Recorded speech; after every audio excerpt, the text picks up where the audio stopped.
Often, you make a dive, spend some time topside, and then plan your repetitive dive based on the no-stop limits your computer shows. But not always. Sometimes, you know how deep and long you want both dives to be, so instead you plan how long to wait between them. This is called finding a minimum surface interval.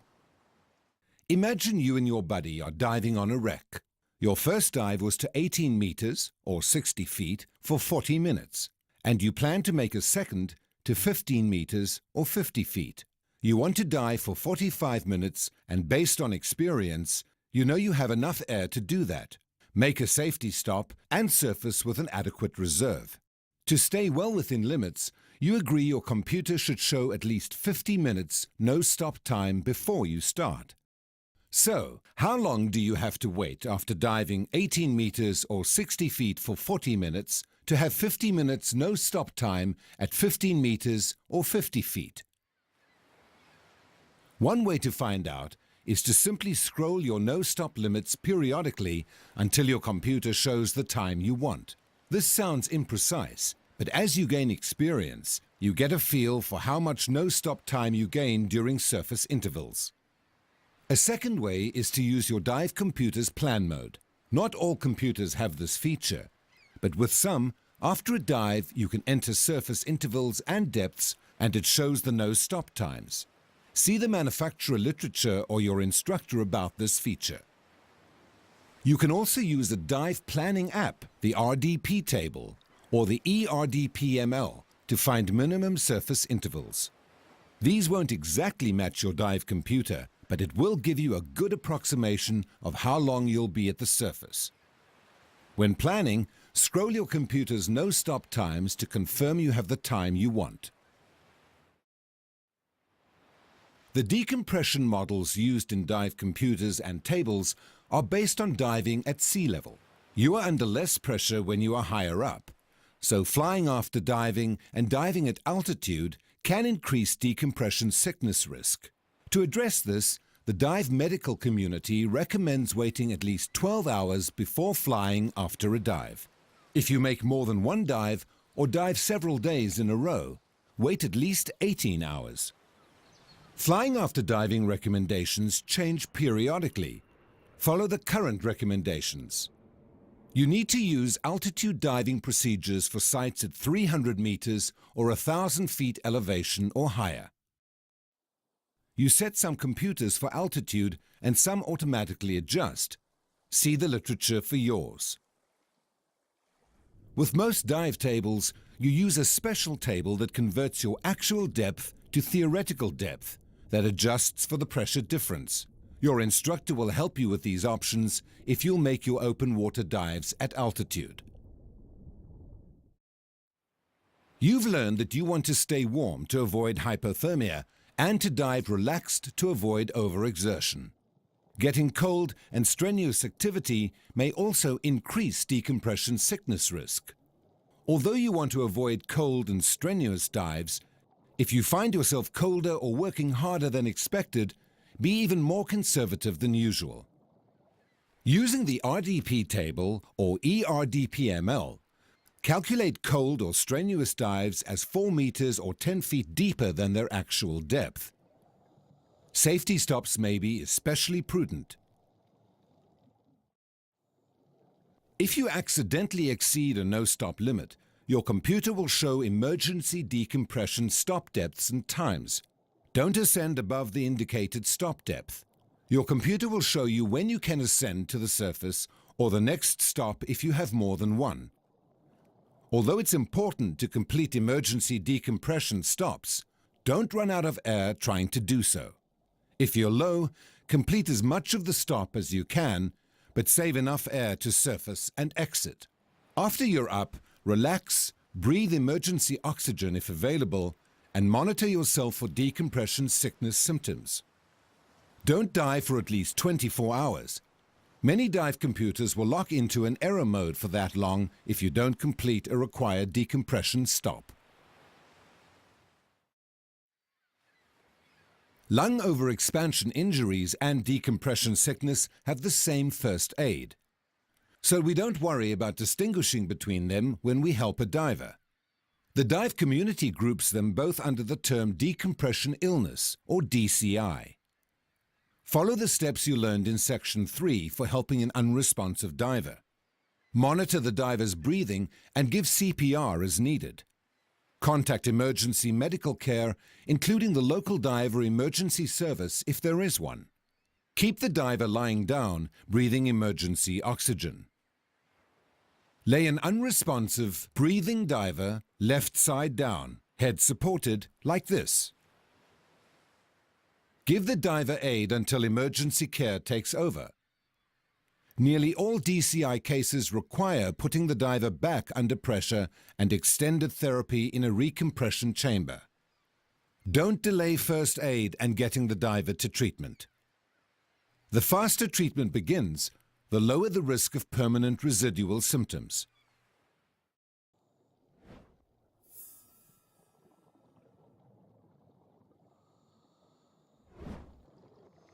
Under pressure, nitrogen and oxygen have an intoxicating effect called gas narcosis. It's not directly harmful, but it can impair good judgment and coordination. The signs and symptoms include feeling intoxicated, loss of coordination, slowed thinking, slowed reactions, inappropriate laughter, depression, a false sense of security, a disregard for safety, and when under stress, anxiety and/or panic. Narcosis affects people differently, but most divers begin to notice it at depths approaching 30 meters or 100 feet. Being tired and the use of drugs and alcohol can make it noticeable even shallower.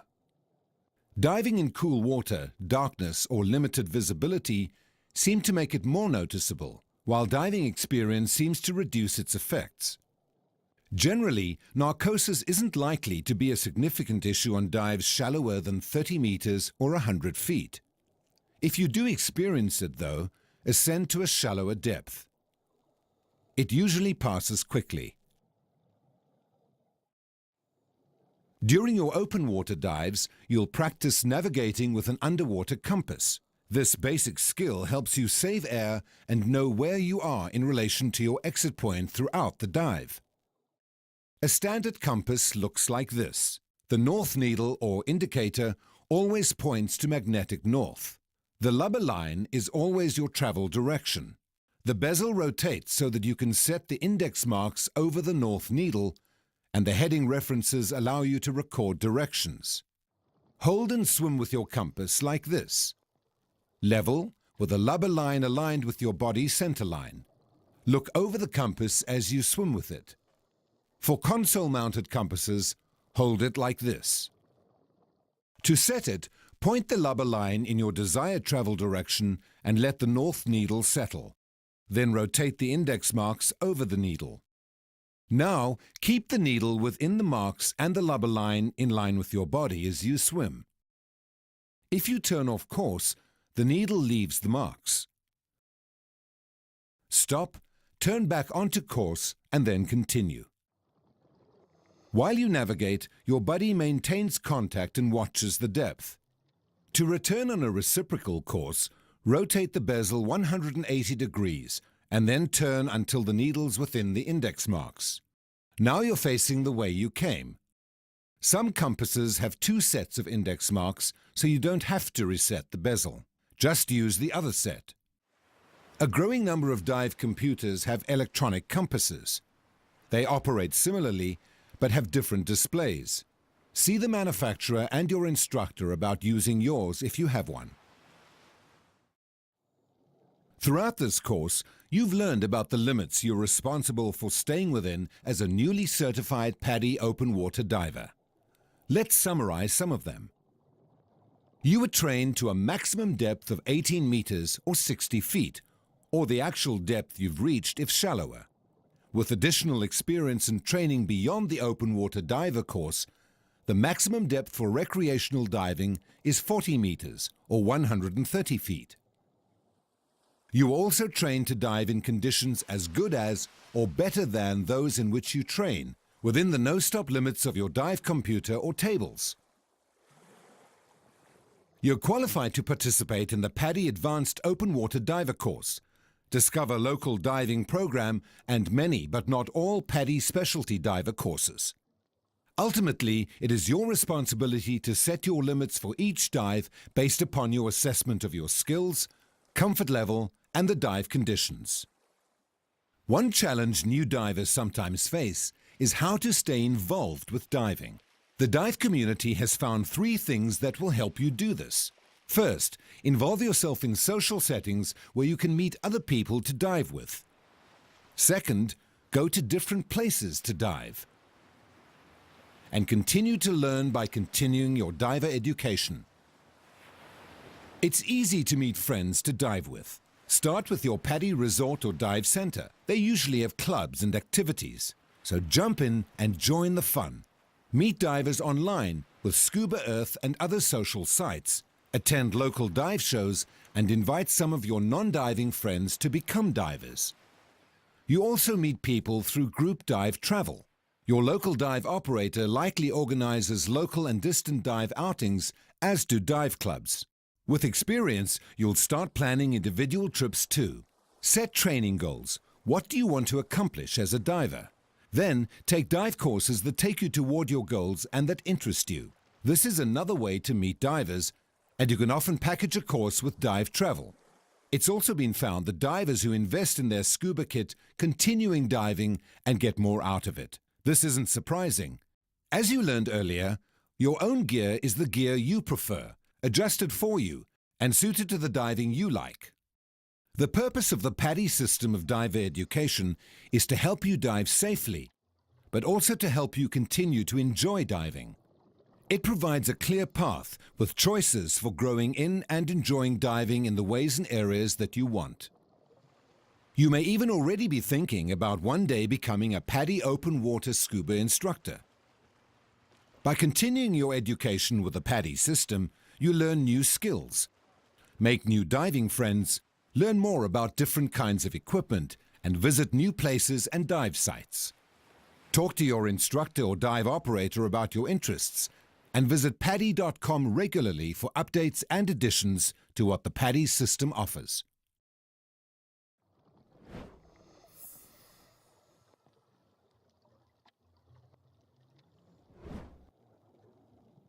It's very rare that you remove and replace your kit underwater, but you learn to do so for situations in which you might need to, such as getting out of some entanglement, or once in a while to make an adjustment. This is one of the few skills where it's important to be negatively buoyant, so find insensitive bottom away from fragile aquatic life. Negative buoyancy and kneeling helps you control your stability once you take your kit off, especially with weight-integrated BCDs. Here's one way to do this, though there are others. With a low to moderate amount of weight in a weight-integrated BCD, or without integrated weights, deflate your BCD completely. If you have a lot of weight in a weight-integrated BCD, you may want to have just a bit of air so you can handle it. After deflating it, kneel with your right knee up like this. Loosen and release the straps, then take the unit off, starting with your left arm. This is important for keeping your regulator in place. Keep your kit upright and don't let go. Immediately stand it on your right knee, close to your body. This keeps its weight where you need it to offset your exposure suit's buoyancy. Keep your right arm partially through the opening to control it. You can completely remove both arms and lay it horizontally on your knee or lap if circumstances require, though you'll need to stand it back up to put it back on. Replace the unit like a coat, starting with your right arm, again so your regulator stays in place. Pull it all the way onto your right shoulder so the weight stabilizes you. It may help to hold the bottom of your cylinder with your right hand and lean forward just a bit. Then slide your left arm in. Before fastening the straps, double check that you're not trapping any hoses or accessories. The main reason to remove and replace weights underwater is to adjust your trim or to adjust your weight. Sometimes a weight pouch comes loose or you have some other weight system adjustment to make. How you do this depends upon your weight system. You may remove and replace individual weights, weight pockets, or your entire belt. This is another skill in which negative buoyancy helps. On insensitive bottom, deflate your BCD, then kneel with a knee up on the side from which you're removing weights or the right knee with a weight belt. Remove the pocket or weight and rest it on your knee. Replace it much like you would at the surface. With many systems, it helps to lean back so it slides into place. Your instructor will show you the techniques best suited to your kit. With a weight belt, release it and pull it from behind your back with the buckle side, the left side free, and drape it on your knee, like this. Replace it like this, much as you would at the surface. Remember to bend or lie forward, face downward after you have it in place, so it rests in the small of your back. This takes tension off the buckle so you can re-secure it easily. Check for trapped hoses before tightening it completely. Sometimes you have to descend or ascend without a reference that you can see or touch. Follow the same 5-point descent and ascent steps you've already learned, but watch your computer and control your speed with your BCD. To practice this in confined water, ignore any visual clues and reference your buddy and your computer. As you descend, equalize, maintain contact, and adjust your buoyancy. Don't rush. It's easier to control a slow descent than a rapid one. While ascending again, maintain buddy contact. Hold on to each other if necessary. Control your buoyancy and ascent rate. Again, slower is easier. Make a safety stop by hovering in mid-water at 5 meters or 15 feet. To practice this in confined water, stop about halfway between the bottom and the surface. If you need to navigate while descending or ascending without a reference, one technique is for buddies to hang on to each other. One navigates while the other controls the descent or ascent depth and rate. You can practice this in confined water also. During the course, you'll make one or more mini dives. Mini dives are simulated dives in which you practice the steps of the actual dive much as you would in open water. Your instructor will have you and your buddies plan these much as you would an open water dive, including your time and air supply limits. You'll conduct pre-dive safety checks and use appropriate entries and exits for water too deep in which to stand. Each mini dive will have specific skills and objectives that your instructor will assign. Plus, you'll practice the skills you want to with your buddy, play around a bit, and generally enjoy being underwater.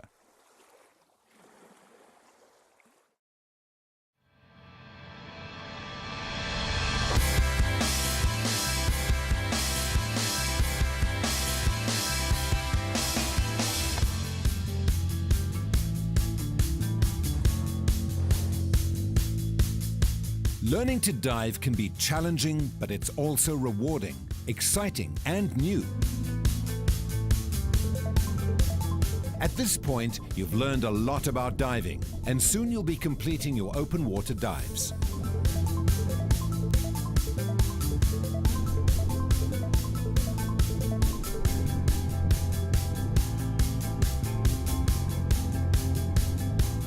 But as exhilarating and satisfying as it is to become a PADI open water diver, it's only the beginning.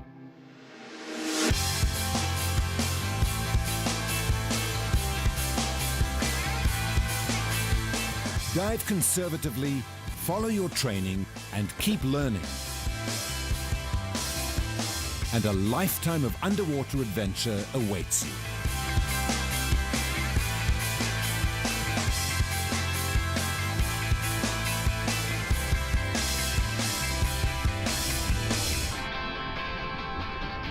Welcome to diving.